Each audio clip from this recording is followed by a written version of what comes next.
SMART is our specialized mobile animal rescue team. They handle large and small animals that are in precarious positions where they need some type of assistance. I think SMART's role in LA is to show people that the impossible is possible. We have such a mix of terrain. We've got mountains, forests, oceans. The city of Los Angeles is over 400 square miles, and the SMART team has approximately 11 members to care for the community the way that it does with the amount of resources that it has. It's pretty incredible, but it speaks about the heart that just a couple of people can do for a lot of folks. We rescue animals that either belong to someone or don't. It could be a stray animal, it could be a wild animal, it could be your pet, your loved one, or it could be no one's. It doesn't matter. We don't discriminate, we don't care. It's an animal, it needs rescue, we rescue. Specialized mobile animal rescue team leader. All right, so you're an animal search and rescue team. What was the reasoning for bringing you guys in and putting you in the field today? They wanted some expertise in animal handling, and we're one of the only teams that has not only that because we're animal services personnel,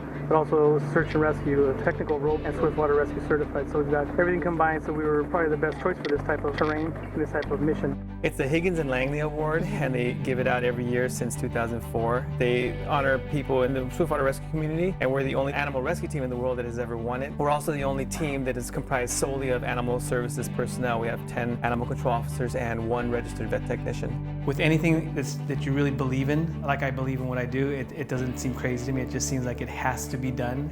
We will do anything and everything we can to rescue an animal. We'll go buy whatever it is we need. It's not unusual to go to the store and put down $500 on some equipment. We're willing to pull out of our own pockets. We don't make any money doing this. We don't get any type of hazard pay or anything like that. We just really believe in what we're doing. I can't see myself doing anything else. Some people laugh. Some others, they say, oh my God, it's amazing. This team is bringing a lot of hope. And that's education. Educate people is the main thing for any culture and anything that you're trying to do. You need to educate people first. So people taking this as an example, it's how you teach, by example. One team would be able to make this better. Who could forget this goose that was found with an arrow stuck in its abdomen? As a society and a community, we get judged by others by how we treat our animals and our pets. And I think when we have a team like this to help the animals and help the people of Los Angeles, I think it just makes us seem we're really headed in the right direction, trying to become more humane.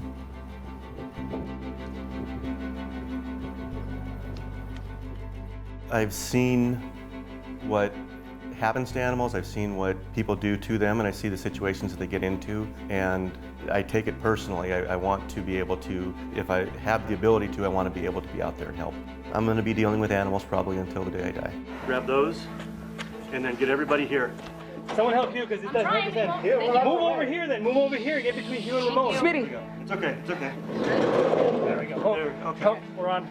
My biggest fear is not being able to do the job. I broke my leg falling out of a tree. I was in the hospital for 4 days. We had to evacuate horses out of the area. I was frustrated to tears. I just feel like it's my responsibility. I see a dog on the freeway, I feel like it's my responsibility to help that dog. I see an animal in a neglect situation, I feel like they don't have a voice. So that's what I'm there to do. Every rescue that I've had on SMART has been successful. There was one, it was a pelican, and it had fishing line wrapped around its leg, and I couldn't get the pelican where we needed it to catch it. And eventually I was so exhausted swimming around that place. It was rescued, but at that moment I wasn't able to do it.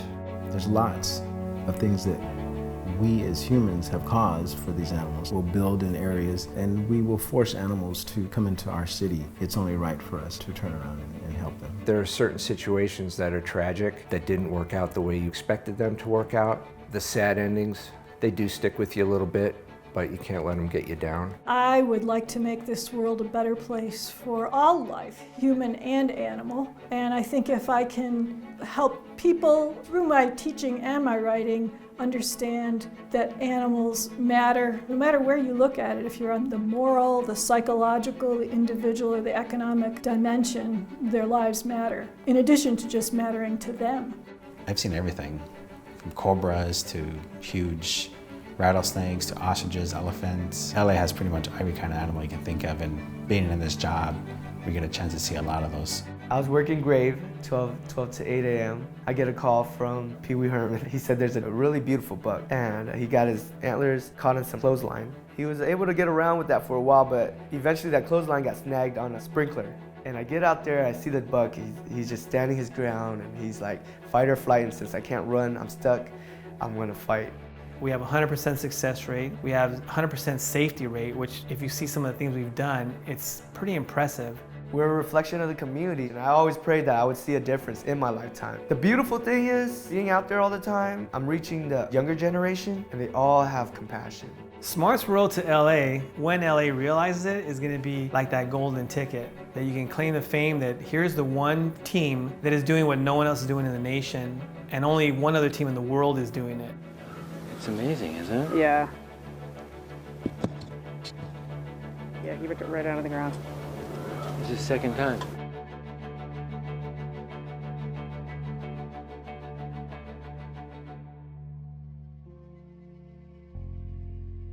You know, he really is the face of the team, but he's also the driving force behind the team and continues to make us wanting to excel and to do better. If anybody else was in charge of the team other than Armondo, it wouldn't even be around anymore because of the energy that he puts into this. It's nuts. I mean, it's 24/7 with him to keep it afloat, to keep it positive, to keep good PR, to make sure that nobody's getting burnt out. He can do such amazing things. I don't see him slowing down or stopping anytime soon. I'm proud to be working with him. He's done a lot that I couldn't even see myself beginning to do. You know, to start something from scratch on your own, that's hard to do within a city structure. We had a training one day and I forgot to get Gatorade and water. So I went to Ralph's, and at the time I had these shorts that were really loose and I didn't have a belt. So I put my wallet and my cell phone in the cart. Halfway to the training, I realized my wallet and my cell phone. And 2 days later, I get a call from this guy and he goes, well, I found your wallet and I got your cell phone. I go, great. And she goes, so is there a reward? I said, I'll tell you what, I'll give you $50. He goes, $50? How about you give me 300? I'm like, you know what, why don't you keep the fucking phone and I'll call the cops. So he hung up. I went to PD and they said, make an arrangement to meet him so you can make this exchange and we'll arrest him. 2 weeks later, he calls and says, hey, listen, I want $300. I said, you know what, you're right, you deserve it, I'll give you $300. He goes, okay, meet me at this bus station in North Hollywood. At that moment, we got a call for a rescue. A cat named Kevin was stuck in a tree for 3 days. How about if I just go do the rescue and then go do this bust? Kevin is up about 15 feet in a cypress tree. This is gonna be easy. I'll get up there, I'll grab him, put him in the bag, give him the Reds, hey Reds, I gotta go to this bust, and I'm good. He gave me every sign to say use a catch pole around his body and lower him. Don't try to grab him with your hands. And I don't use gloves because I don't want to ever drop an animal, so I go barehanded all the time. He definitely had fight in his mind. Now I'm thinking of the bust. You always hear about these stupid people for $5 get killed. Well, I'm thinking, just grab them from the scruff. You've done it millions of times. This is no big deal. Just get them and go. The Red's like, you gotta go to the hospital because he got you good. I'm thinking, no, I gotta go to this bust. So I meet the cops, let's just get this over with, because now I'm really rattled. Okay, voy a ir a la calle. So the guy calls me and says, hey, I don't see you, come to this underground bus stop. And the cops are like, no, you meet him out where we can see you, because once we lose you, we don't know what can happen. This guy could be a gangbanger. Finally, I tell the cops, hey, I'm gonna walk over another 20 feet, because you know what? He's not gonna meet me and he's gonna take off. They go, okay, fine. So now the guy calls me when I don't have the cops in sight, and he says, hey, meet me around the corner of this building. So I go around the corner, and here's this little Hispanic man, maybe 4'11", like an Oompa Loompa. Oh, fuck, this guy's gonna go down for this. He goes, do you have the money? I go, yeah, I do, but what's in my car? And then he goes, well, and right at that moment, LAPD, they hook him up, and I'm like, wow, that was fast. So I got what I deserved. You got what you deserved. I'm out of here. What I learned from it was next time, just listen to your senses and do what you have to do with the animal, and buy a fucking belt. And when I was little, I was rocking out a chair and I wondered what it would feel like to put your fingers underneath the part that rocks just to see how much it would hurt. And it's just like the temptation of sticking your finger in a socket. I had those tendencies, not crazy, I didn't do anything to mutilate myself, but it was just one of those ideas of what would happen. He got hit by a car once, you know. Almost didn't have him around. All we heard, you know, is the screech of the car, and boom, took him to the hospital, we checked him, but I think he's got a hard head. Miss Jackson. When I do these rescues and power lines, and I know it sounds very stupid, any linesman out there is gonna say this guy's an idiot, because it makes me think, if I really touch that wire, am I gonna get zapped really bad, and how bad? And at times it's like the old saying that let the kid, you know, burn himself on the stove so he learns not to go near it. I feel like I need to do that so that I'll realize, whoa, this is bad, I better not ever do it again, but I haven't done it yet, and I probably won't. Got him. Here he comes. I think. shit. I remember finding a cat on my way to school, and you bring it home and you swear you're gonna take care of it and you're gonna do everything for it even though you have no job. And my parents would let me do that. What I got out of it was that I really loved those animals. I may not have paid for their vet bills or their food, but I really took care of those animals and I loved them. I knew I wanted to be in the animal field since I was a little kid. 5 years old, I knew I wanted to be a veterinarian. When I was a little kid, a friend of mine came to my place and he came with his BB gun. We saw 2 little birds. I get the gun and I shoot the gun and I kill both. I feel so miserable and I was crying.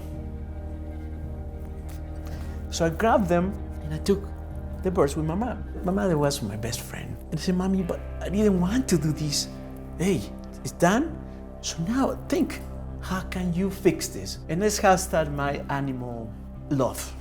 My dad used to travel a lot because he was an architect. Well, I wanted to be a Boy Scout because it sounded like cool stuff. So I remember at the local elementary school where I went, they were gonna have Boy Scout signups. So I was excited. My dad was out of town, so I told my mom, let's go. At the time, you couldn't sign up without your dad being there. He had to put food on the table and he had a career. He didn't have a job. I was crushed. I remember to this day, I was like, I want to be a Boy Scout. I couldn't be one. So I said, fuck him, I'm gonna be an astronaut. I'm an Eagle Scout from back home. And I learned discipline, I learned teamwork, I learned a lot of things from the Boy Scout program. My new food source.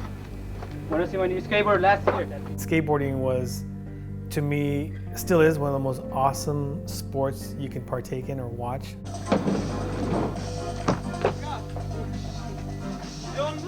When I got into skateboarding, I loved the whole uniform, the pads, the helmets and skateboards. And what fascinated me more than just the skateboarders and their tricks, believe it or not, was the advertising. I fell into that marketing trap saying, I want to buy those brand because look how good he is, and maybe I'll be that good. And finally, in my late 20s, opened up my own skateboard shop with ramps in there and used to have all the professional skaters come and skate it. It was the dream come true because I looked at these guys and idolized them. DJing was also part because, again, marketing, how do people know who you are and want to pay you to go DJ at their party or school dance? Well, we didn't have money. So before getting the stencil and spray paint out, my dad said, why don't you silkscreen your name on t-shirts? I said, oh, that's cheap, Dad. So when we came out, our first DJ gig with t-shirts, we looked so different. People were like coming up to me with business cards. Hey, who are you guys? We want to hire you. My pops was right. Sports and the DJing, and I didn't see like a future. I was nowhere in life. I was probably in my early 20s. I just had lost my job and I had a cat named Esmeralda. She had a cut on her throat and it was getting really bad. So I brought her to the shelter and they said, we can't do anything for her. We're gonna have to put her down. And I was really, really devastated because she was my cat. And I saw this gentleman walk out of the office with full uniform that I've never seen before. Green pants, a tan shirt, really nicely pressed, a shiny badge. And I asked the clerk, what is that person? And she said, oh, he's an animal control officer.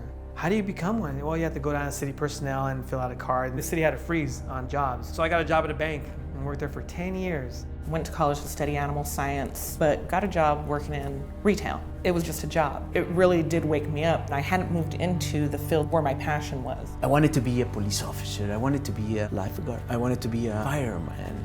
I wanted to be always on that particular action, And I've been on the medical staff for a long time. I was graduating from vet school from 1986. I'm going nowhere and I'm gonna be 30 something. So the city called me. I said, hey, we noticed that you put in for a job as an animal control officer and we're hiring now. Would you like to interview? I said, yes. I came into the department as an animal care technician and just really couldn't handle that constant just depression. I segued into becoming an officer and doing the law enforcement aspect to try to make that impact out in the field. I got into this job because I wanted to save animals, literally rescue them. When I first got hired, we didn't do any rescues. We were given a catch pole, a pair of garden gloves, and a piece of rope. And that was your tools. And our old manual said that you shall go underneath houses to rescue live animals. You shouldn't climb trees for felines unless you had a plan.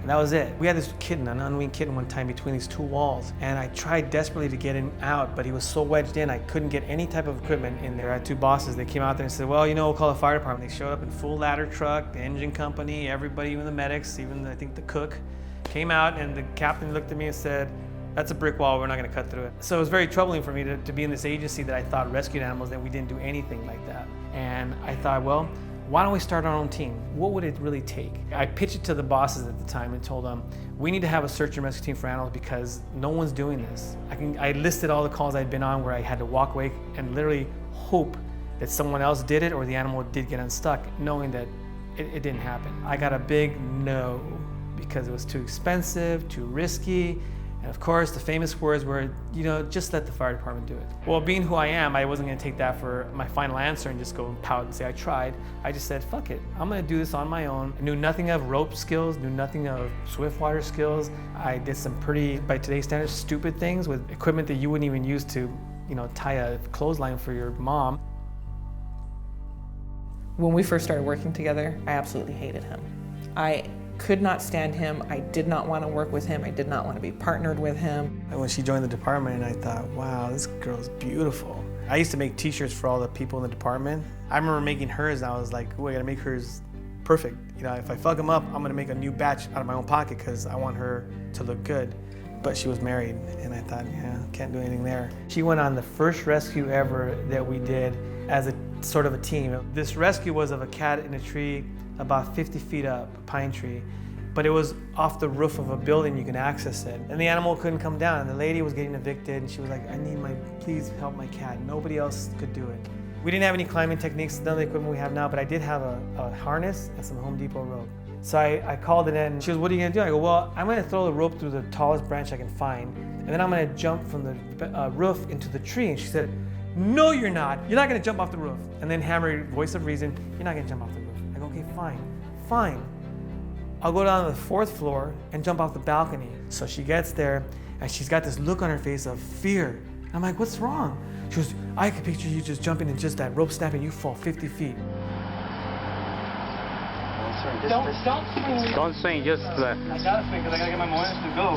You're going to go that way. Because the rope is there. Okay.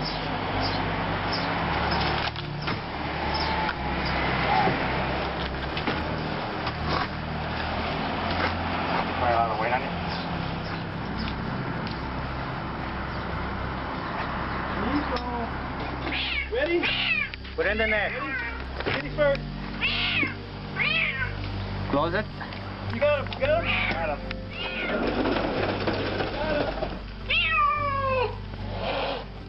We get the cat down safely, successfully, and we're all done. We're cheering. And she's like, you know what? Don't ever call me again and tell me about this because you're not going to be jumping off things. I go, well, that's what I do. We would kind of sneak around our supervisors to see how we could get a rescue done, and we didn't give up. We kept pushing. Armondo, he just kept pushing it and pushing it and pushing it. We finally got this team going. It's funny because when we first got the team together, I thought, okay, we're gonna learn how to do things like rappelling. That was the #1 thing I thought we had to learn.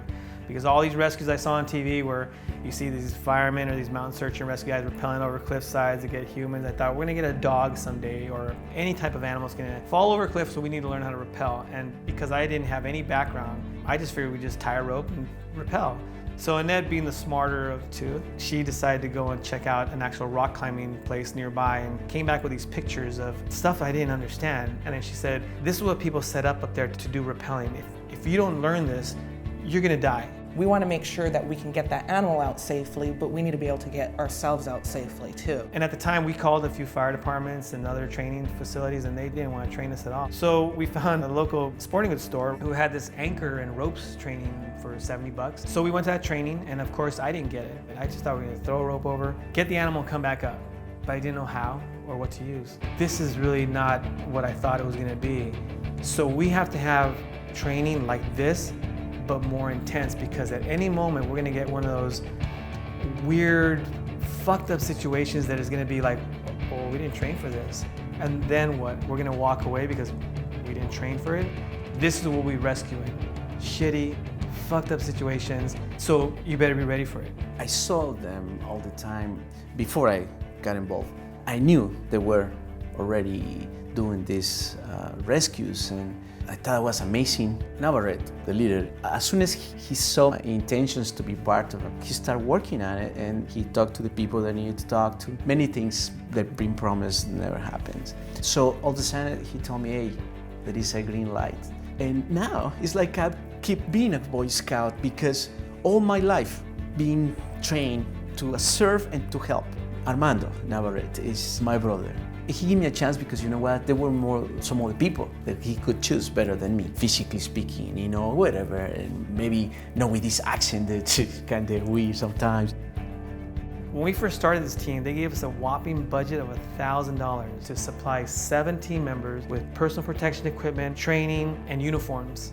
That $1,000 budget was a one-time budget. We didn't cost anything in the city of LA for about 3 years. I took all those things in my past and sunk them into SMART. The Boy Scouts, you get a patch if you do something good or you earn something, and that's what you work for. Doing what we do, when I got my first certificate for being a swiftwater rescue technician, at the time we couldn't find any, so I made my own. Day one, we need some shirts. We silkscreen city logo. Think skateboarding again. When a skateboarder's up there doing his tricks, he may have one sticker on his sleeve or his helmet that the camera catches, and that's money. We always have to kind of outdo ourselves in a marketing way so that people will keep this team running. I think of all the animals I've rescued. Personally, I've rescued hands-on, made the grab myself, close to 300. 90% of those animals would have died a horrible death. Drowning, cooked alive, starvation. We're the last line. If we can't do it, no one can. And we haven't walked away from a rescue yet saying, no, we can't do this. We walked away and said, we'll be back tomorrow. We'll brainstorm and we'll go buy whatever equipment that we need and try to come up with an idea of different access or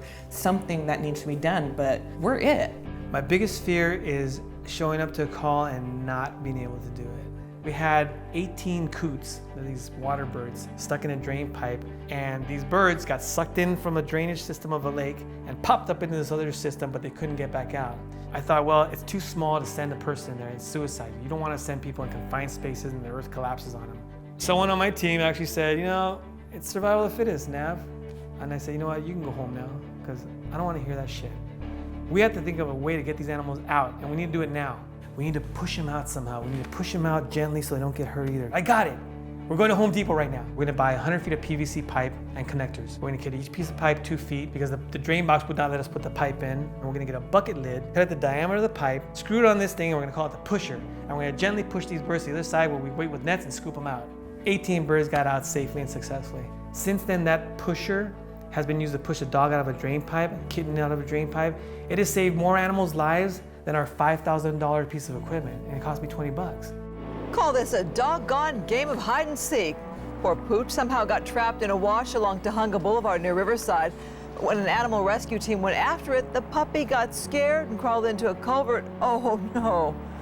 The opening was too small for any rescuer, so they went on top and they stuck a pole down the grate. They literally pushed the dog back out of the culvert. He was picked up by a net and hauled out of the wash. He's okay. He looks like a furry little fish there. If something did happen, I hope it'll happen to me. Only because I should be the best at what I do. I should be able to lead these people into battle and bring them back safely. I should be the one, if there's gonna be a new technique or new equipment tested out, I test it because I should read all the manuals. I should know how to do this like the back of my hand.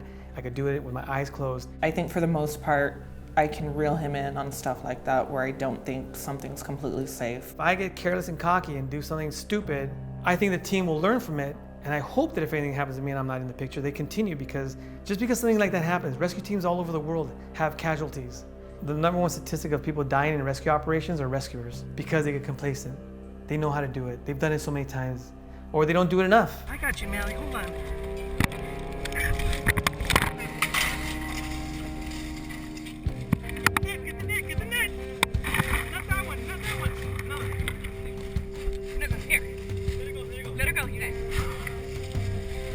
Hold on, I don't have it. I don't have it.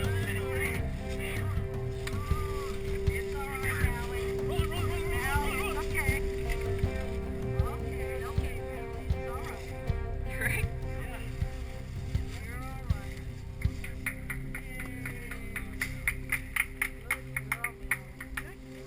Okay, let's take her in the house.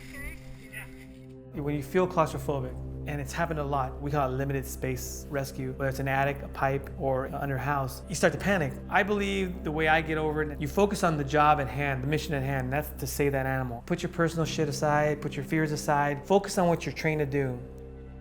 I'm terrified of ladders, I'm terrified of heights. And that's been the highest on a rescue. If you ever watch her before she gets on a ladder, she's shaking and she's just breathing, deep breaths. I feel dizzy and I feel like I'm swaying and moving, but as long as I'm busy and doing something, I don't think about it. When something now is no longer your primary objective, all the thoughts come into your head about what can go wrong and what you've seen on videos and what's happened to you in the past. I'm afraid of heights. I was up in a palm tree. The cat's name was Cookie. It was up in the tree for 6 days. We put one line of safety in the middle because we thought, what if this thing snaps with my weight, you know, like a toothpick? Then I'm gonna fall at least 20 feet, but I won't hit the ground, but I'm gonna swing and hit something. So I get to the top and the tree, now it gets windy and the tree's rocking back and forth. And then at that point is where I think, holy shit, I'm up 75 feet. And I look down, which I shouldn't have, and I'm like, oh man, everybody looks small and I can see the roofs. I'm rocking and then I'm trying to get the cat and all of a sudden I hear them say, he jumped, he jumped. I'm like, no, I'm fine, I'm right here.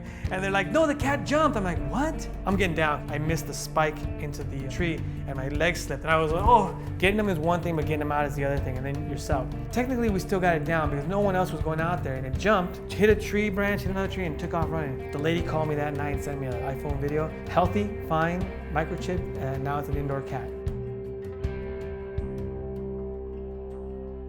I've gotten hundreds of calls from people and they're crying and you need to save my baby. And I'm thinking, oh, hold on, we don't rescue. No, my baby, my cat. I'm like, oh, okay, I get it now. That is their baby. That is their partner. That is their significant other. We know that a majority of households in the United States include dogs and or cats.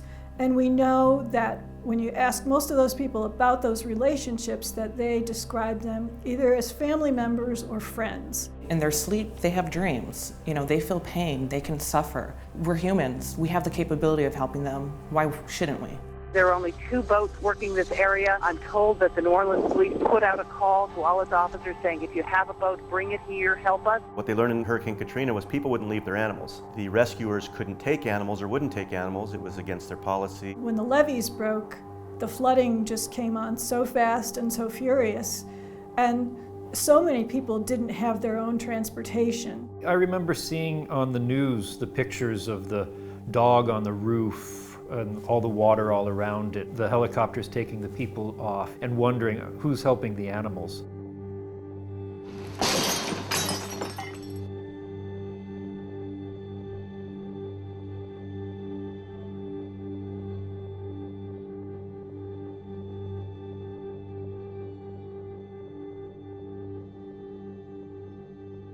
And even people who tried to rescue their animals ended up, being turned away from places. The best known at the time is the dog named Snowball, who was ripped from the arms of a young boy as he was boarding a bus to move from one sheltering facility to another. And there was that horrible situation in St. Bernard Parish where people were told by deputies that their animals would be taken to a place and sheltered, and the deputies ended up killing the animals on site. Yeah, they just killed that dog, man. This place is going crazy. It's more humane. We're doing it to protect ourselves, but it's more humane for the dog, you know? So how many dogs? Enough.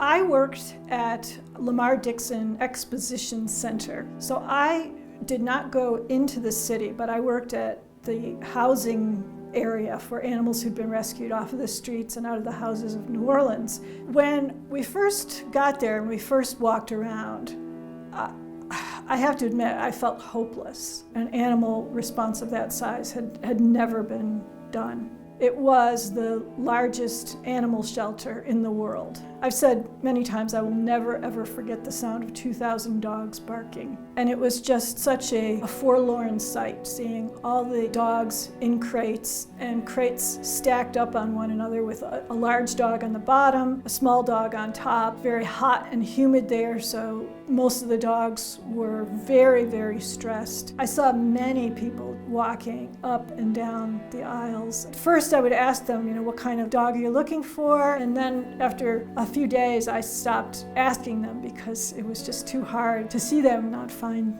their dogs. Sadly, a lot of animals did die. A lot of animals got sick, and a lot of animals, particularly if they were unsocialized or aggressive, they couldn't go to another shelter, so a lot of them didn't make it. I'm not a person who breaks down a lot, but when my husband met me at Denver International Airport, I broke down crying. It changed a lot of the way laws are now structured for rescue and for evacuations for emergency preparedness, because they found that if you're not going to leave with your animal, we need to rescue the human, but people were saying, we're not going. It created a big problem because that agency wouldn't want to say, well, screw you, we're leaving, because they had to do something about it. And they're fully trained for the human, but not for the animal. Another dog jumped into the water, and there he is there trying to pull him back in. Really a frightening scene to be there in person, and a stark difference from what we saw during Katrina, when the rescuers I went out with made the decision not to take the dogs and the pets with them. Yeah. The scene was so radically different. Animal problems are people problems. And so any problem that affects animals is going to affect people too.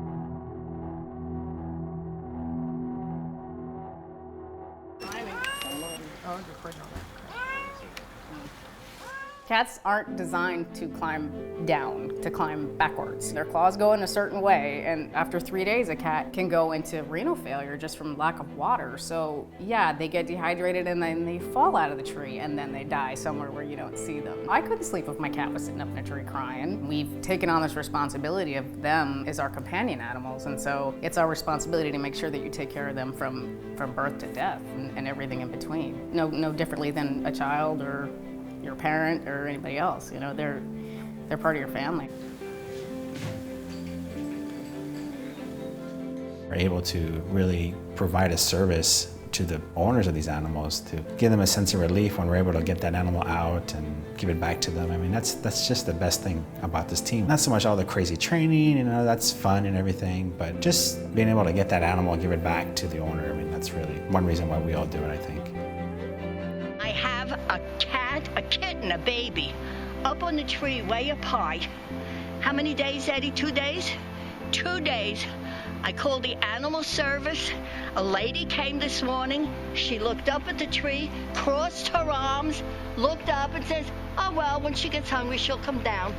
I went through like tree services, tree climbers, and they wanted to charge like $500 to come down, and you know, we just couldn't afford that. My cat's been up here for about 3 days, and we called everybody. We didn't know what to do. I even asked neighbors to help us borrow ladders. Just tell us the cat's name. Well, the name is Justin. And how long has it been missing for? About a month, maybe, a month or so. I couldn't find Molokai anywhere, and he had gotten out of the aviary through, it's still difficult to see how he got out, up the telephone pole.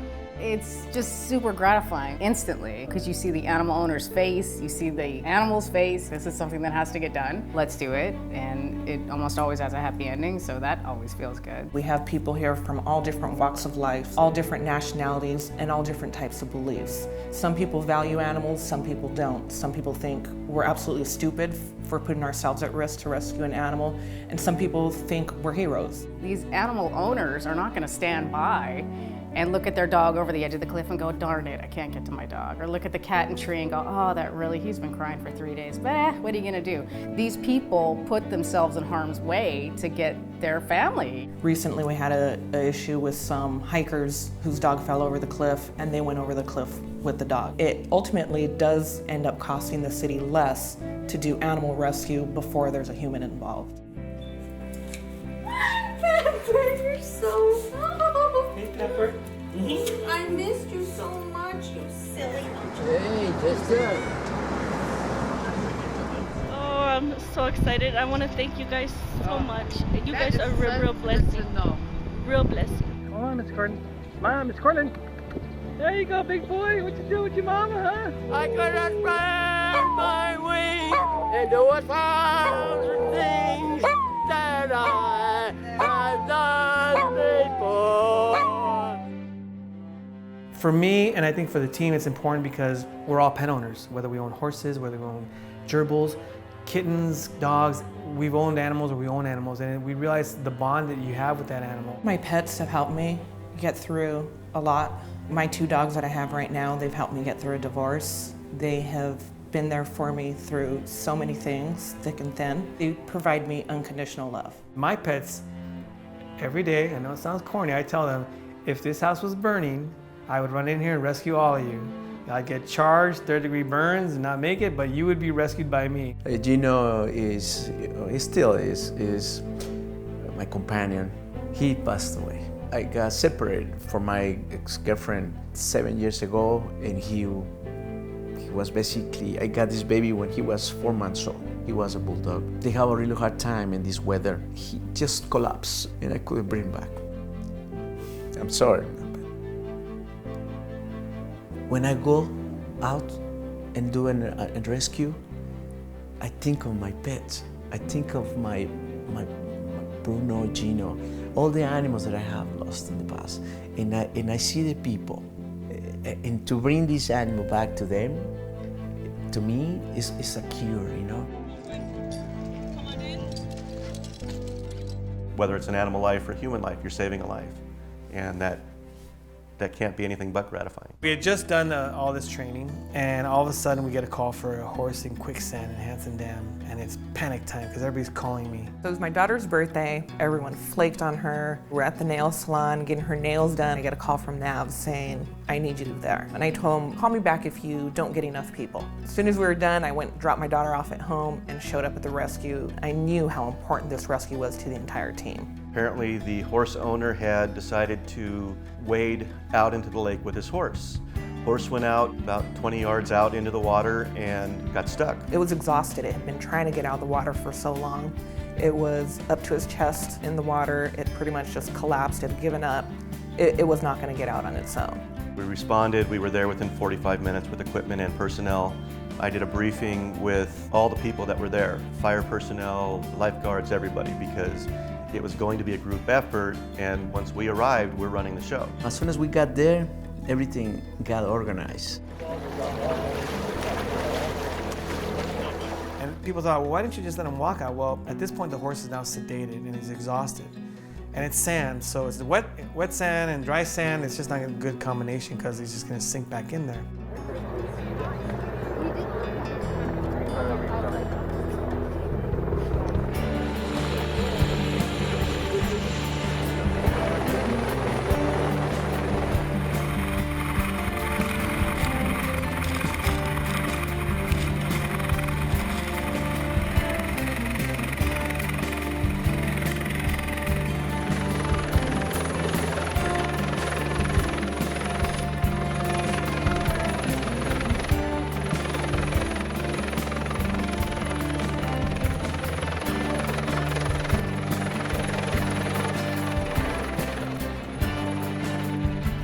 Every time you see one flying, it's just amazing. 2,000-pound animal. You think Pegasus should have sprouted wings and flown away on its own.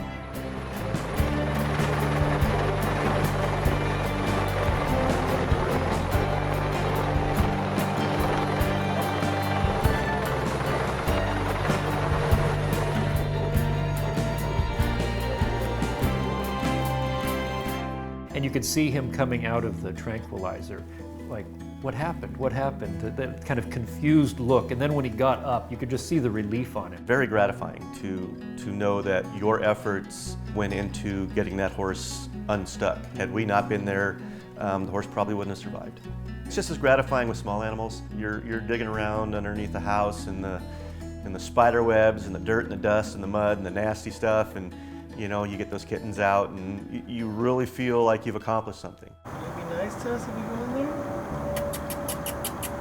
I used to hang out with some guys that were single, because we're all single, and we used to hang out with Annette and her husband, and we went to this bar, and at that time, Annette and I we had just got on the Animal Cruelty Task Force, the ACTF, which was the first thing ever of its kind, and we went to go celebrate, I think, and her husband came along.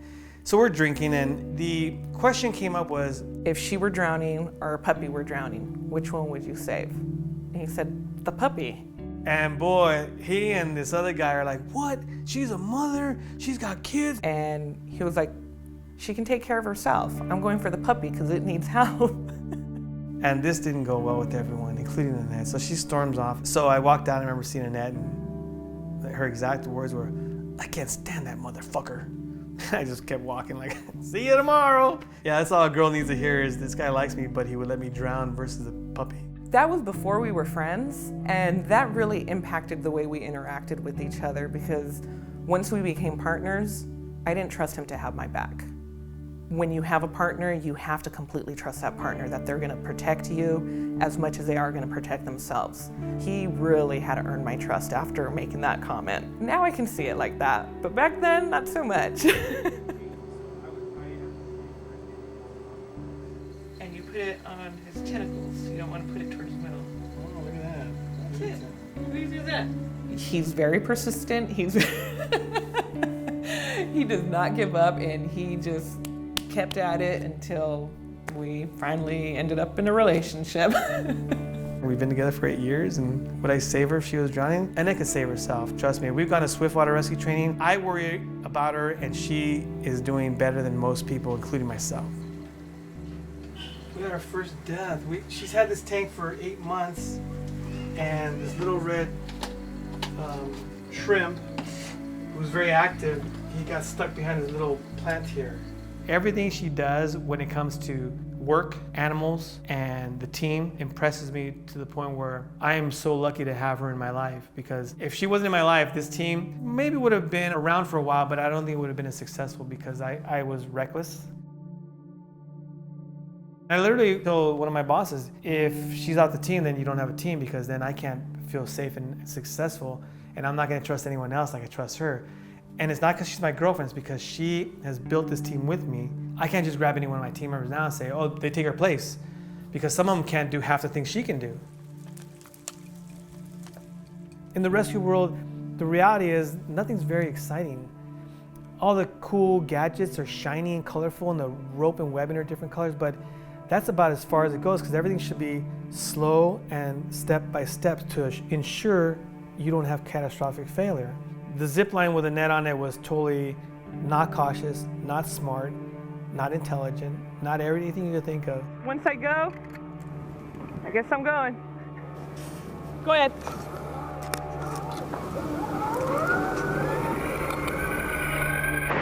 Fuck, I'm coming in hot today.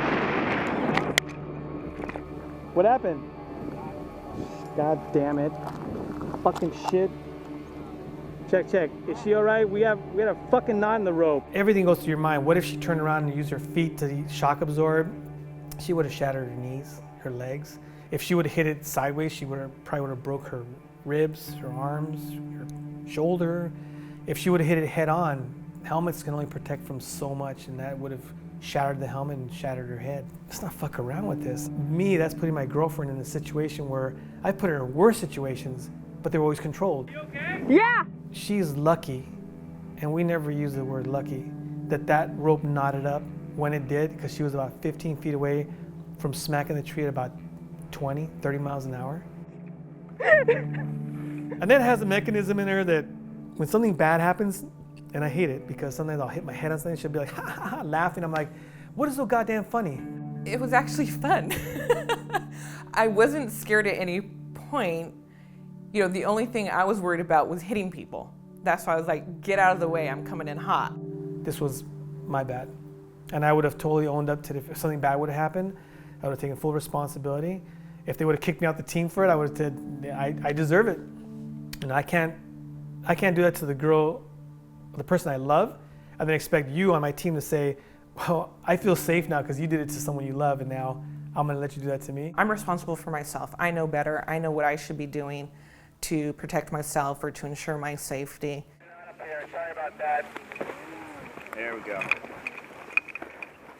I tend to be more of a rigger, more of like a support role. So I don't really worry about myself that much, but I really worry about, the people who are up in the tree or who are, under the house or who are rappelling down the cliff to get to the animal. Not only are these people putting their lives at risk, but they're also my friends, and I would hate for something to happen to them, This cat has been up the tree for 2 days now. The owner was trying to get him down. They're gonna have Smart come out here and try to rescue her. We had a rescue where we had just developed a technique to get into trees, and the highest we had been at that time was maybe 20 feet. And Ed actually developed this really good way of how to climb up trees so that if you fall, if it's done correctly, you fall maybe 4 feet maximum. So we had a rescue live on Channel 11 from the morning till noon. This cat was 65 feet up, and it was a huge pine tree.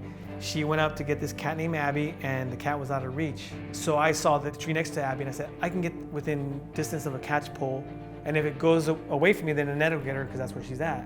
I go up, I can see Abby, and I can see Annette, and I get the catch pole and I get around Abby's neck and armpit, and I pull the cable and I've got her like this. He had the cat and I saw him, I was across from him, and the cat was struggling, and I was like, it's gonna get itself out of the noose.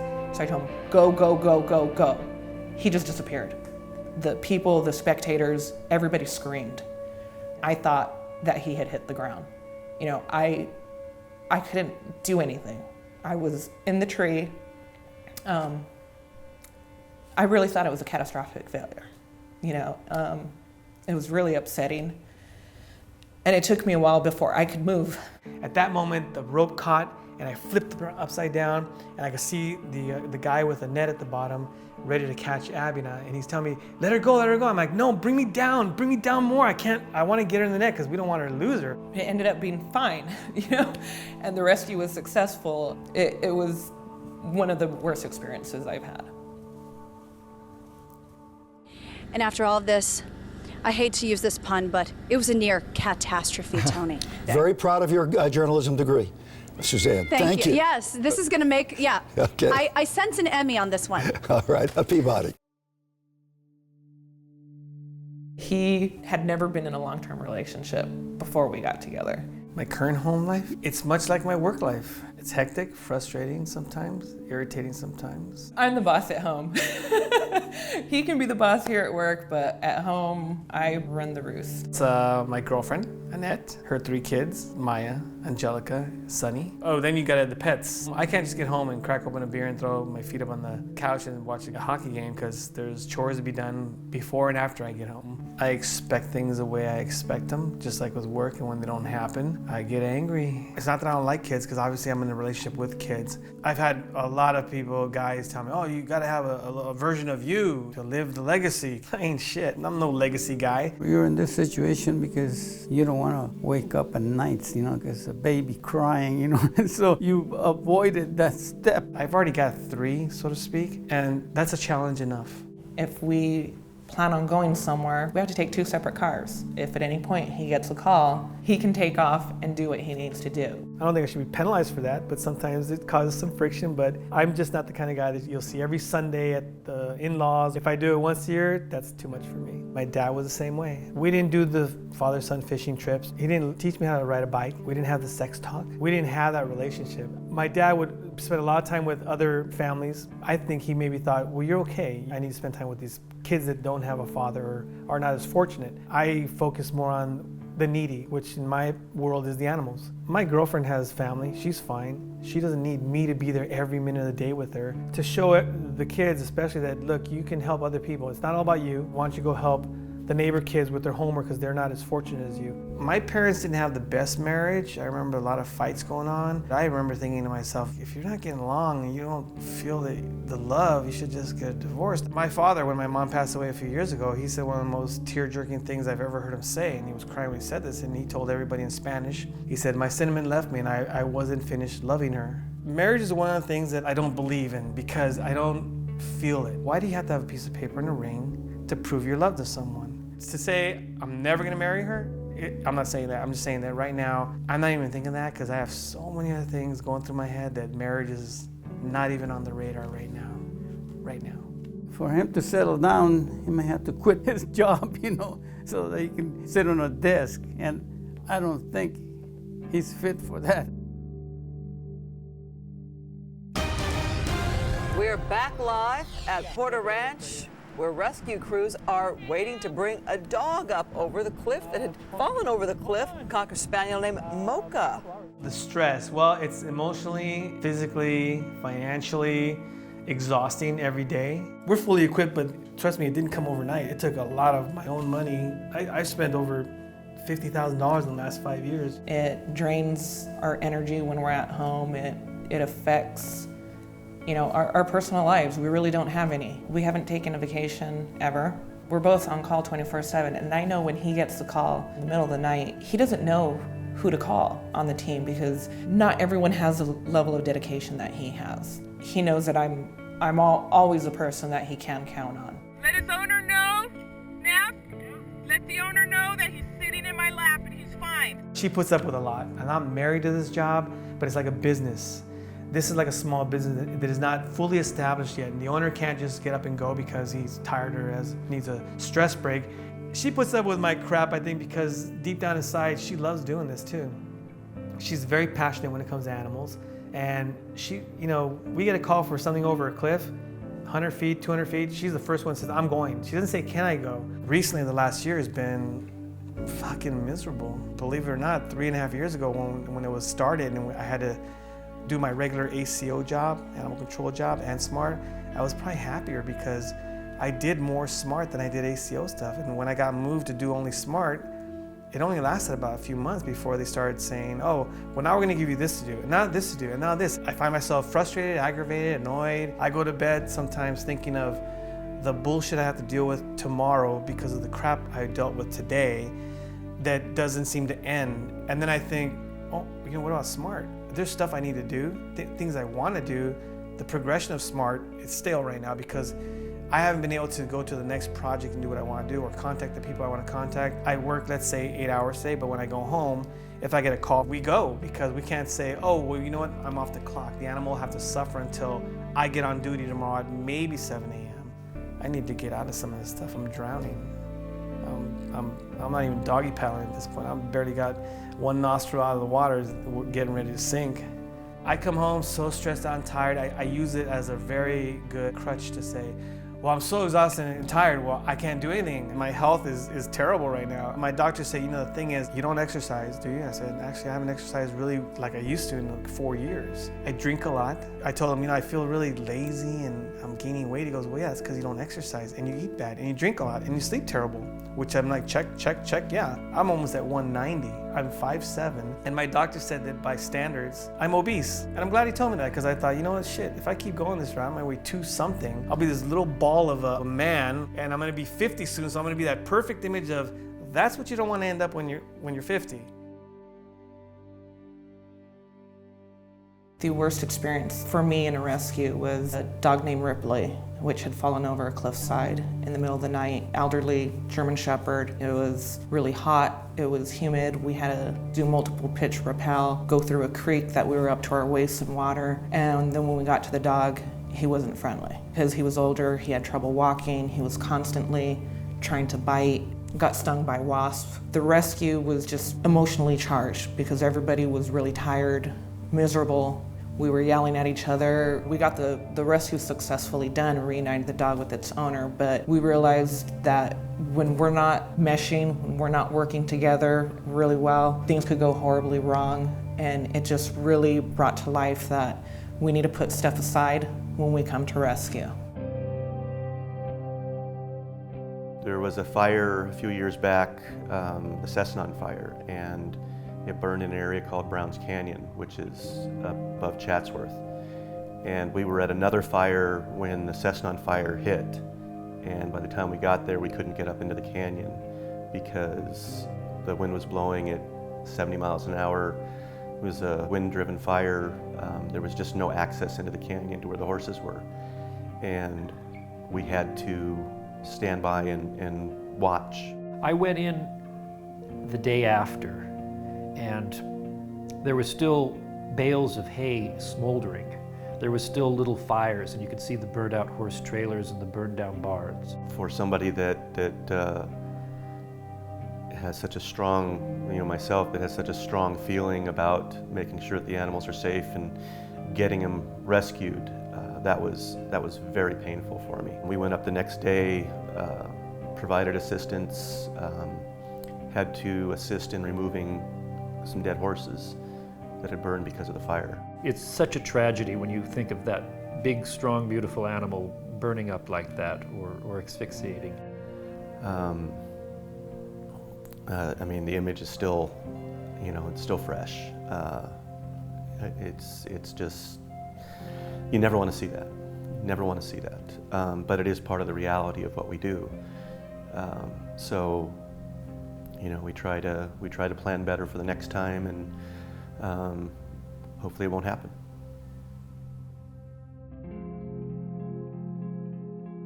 I love animals. I mean, I started this team because I wanted to rescue everyone I came in contact with, no matter what. I remember it as if it happened yesterday. We got our first night rescue. He remembers all the names and he names the cats and he remembers all the names forever. The street was called Orion and it was 2009. That was an early rescue. It was just him most of the time and then maybe just one or two of us that he can get a hold of, particularly at those kind of hours. I get my message at about 10 o'clock at night and the call came in like at 5. So I'm 5 hours late. And in that particular situation, it was one of those, there might be an animal underneath the house, not sure. You know, he still didn't hesitate to respond immediately. So I called Reds, my alternate team leader. We got there, it was a deserted house, no lights. We set up some flashlights. Nav was gonna crawl underneath. We got him hooked up, I had a safety line. He crawled underneath the house. And the cat is out of reach. And it's tighter than hell in there. My chest was actually pressed against the dirt, the hard dirt, packed dirt, and my back was against the beam, so I was getting, my lungs felt like they were gonna just crush. I finally was able to get through that one part, and I still couldn't reach him. He was still about 5 feet out of reach because the next beam was even tighter.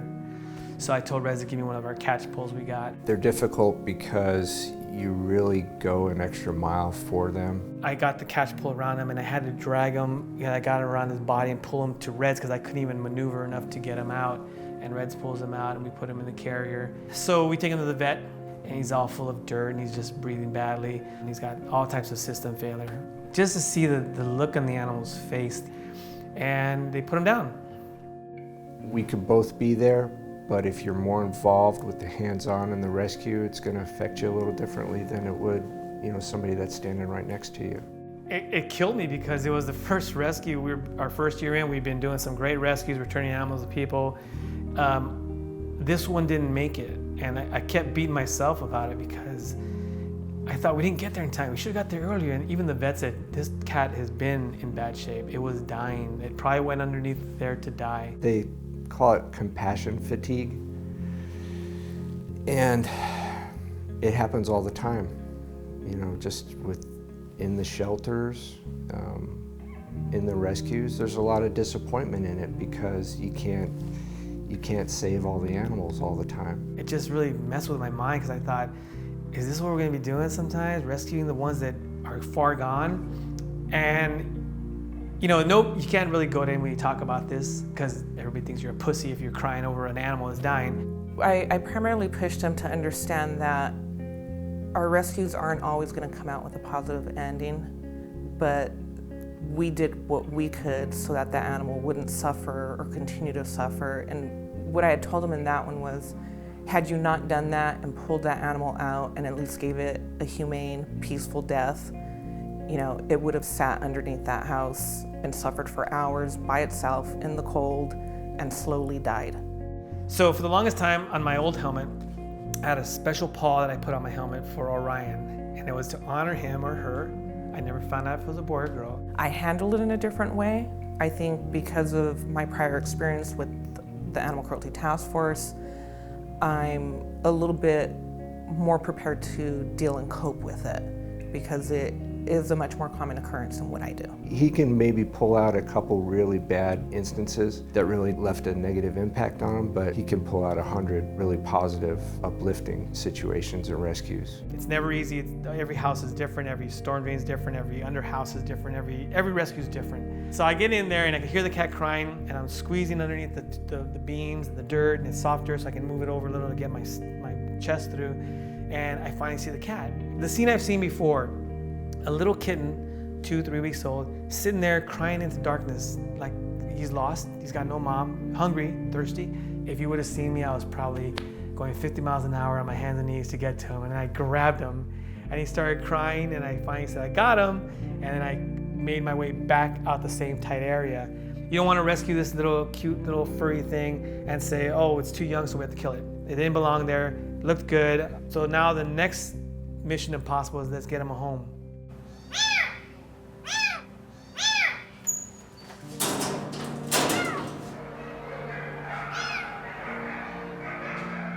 I went to a house one time. They wanted to turn in their dog because they were gonna have a baby. And when I went into the house, I saw these pictures on the mantle of a puppy, just like a kid, puppy going from puppy to older puppy to a year old to a full adult dog. and they had him in a kennel in the back. His name was Rocky. I wasn't professional, I lost it. I told him what I felt. I took him to the shelter, and when I got him in the cage, he was depressed. He wouldn't eat, he wouldn't do anything. Because I love pizza, gave him some pizza crust, and he ate it. And then he started eating and becoming more friendly. They were like, we gotta put him down, he's been here a long time. I go, you're not putting him down. You're not putting him down. So I finally got him home, and it was like one of the most rewarding things, because I go, fuck those people that gave him up for whatever reason.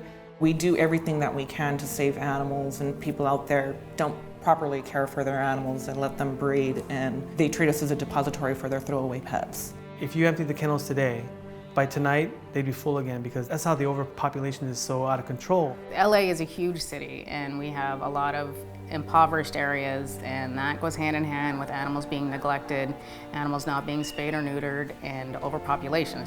I work the graveyard shift. Most of my calls are emergency calls. Injured animals, vicious animals, animals in distress, things like that. Even if the animal needs to be euthanized, is it better off lying in the street, potentially getting hit again, getting attacked by other animals, or us picking it up, bringing it in, giving it a chance? I try to look at it from a practical standpoint. Who else is going to do it? The smell is just pretty much poop and pee being mopped, or else you get that strong smell of disinfectant. And then the smell also brings up memories of what happens sometimes. You see the injured animals coming in, the sick ones coming in, and that smell, along with the shelter smell, if you want to call it, brings back, to me, all the terrible, sad memories of what this job really is. And then you smell the medical room, which should be the most sterile, pristine room in the shelter system, but unfortunately they perform euthanasias in there. So you have the smell of blood and poop and pee, because that happens. When I actually first started working for the department, I was an animal care technician. I dealt with that 8 hours a day of people's stupid excuses when they'd bring an animal in, and I couldn't do it. I absolutely hated coming to work. It was miserable. I was constantly having stomach aches. It was physically impacting me. I see what I've always seen, and it's lives, souls that need to be saved, like now, and it might not happen. I remember the first dog I had to hold, and they had to put it down, and it wasn't injured, it wasn't a mean dog, it was a dog that there was no more space for him. And the eeriest thing is when you watch something fall asleep and you know it's never gonna wake up again.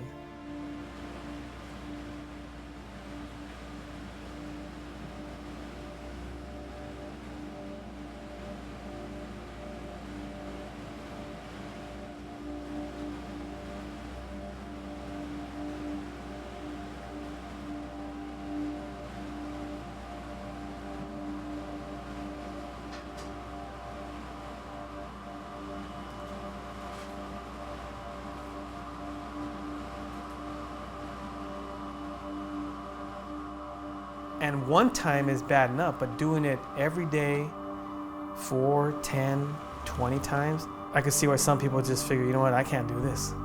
I feel everything every day. I used to have this old computer, letters were green, and you could still see the burnt image before screensavers came along. That's what some of these images are in my mind. They'll never go away. I see them clear as day as I saw them the day when they happened.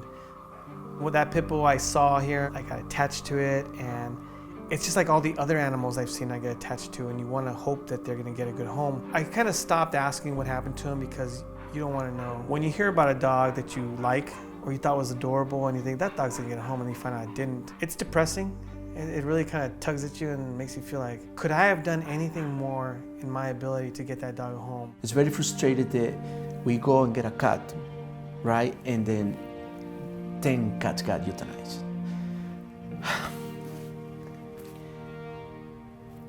It's not that we cannot do it. We're doing it. We're doing something. They don't have a voice. And I'm pretty sure if they could talk and you heard those cries of desperation, I think anybody would say it's worth it.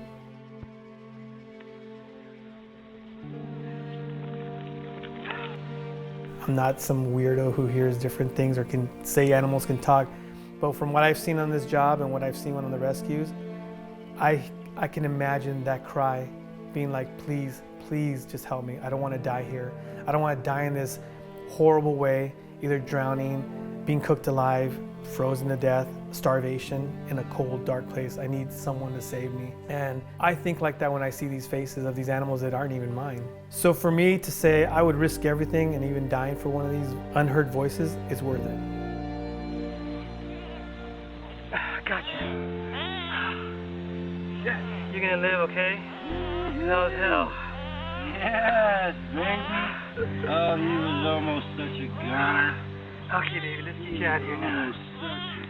We're gonna get you out of here now. You're okay, you're okay, you're okay. Oh, God. If you have animals at home, spaying and neutering will help us from having one more animal or a litter of animals out there running the streets. You can go to the shelter and adopt. You know, when you're ready to add a new furry member to your family, check out the shelters in your area because we have the most amazing animals, and sometimes it's a well-kept secret. Every animal we rescue that doesn't have an owner, we desperately try to get it a home. We make videos about it, we make posters about it, we post things on all the Facebook, Twitter, YouTube, everything until we get it a home. And so far we've been able to get every animal we've rescued that doesn't have a home. We've received calls from out of state, you know, people asking us for help, and we've been able to provide small suggestions over the phone of what they could do. And it always amazes me that the next day they'll give us a call and say, it worked, we got him. I really like to try to expand this nationwide, maybe even worldwide eventually. We were asked, who wants to go to New York to help with Hurricane Sandy?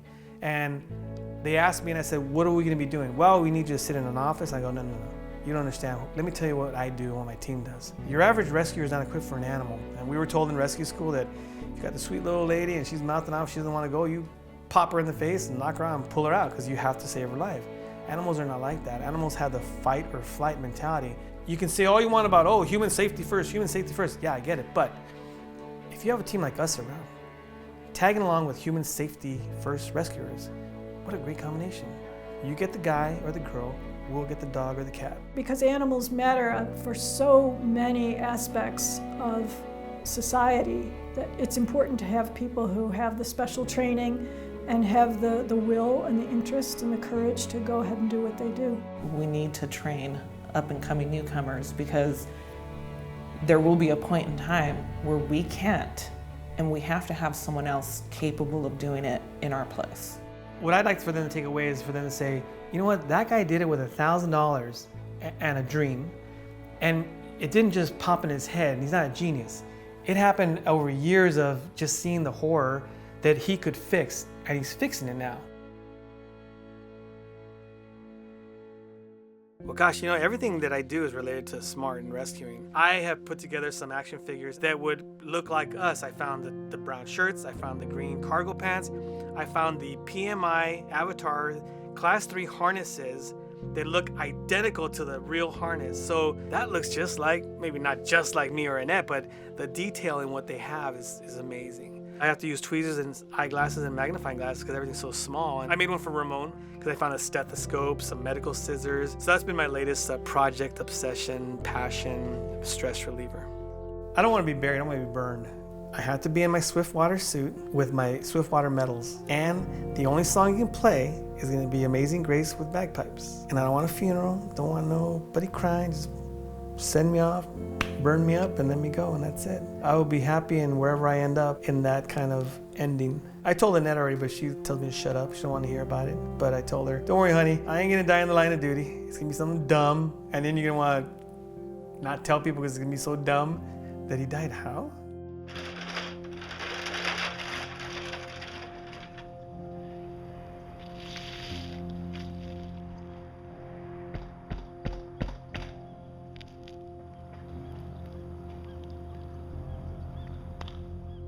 On this day, Armando died, putting up Christmas tree lights, got electrocuted even though he's been up telephone poles with thousands of volts of electricity, but he couldn't handle the small voltage and didn't see the wire that was buried and tried to tear it with his teeth and died. Idiot.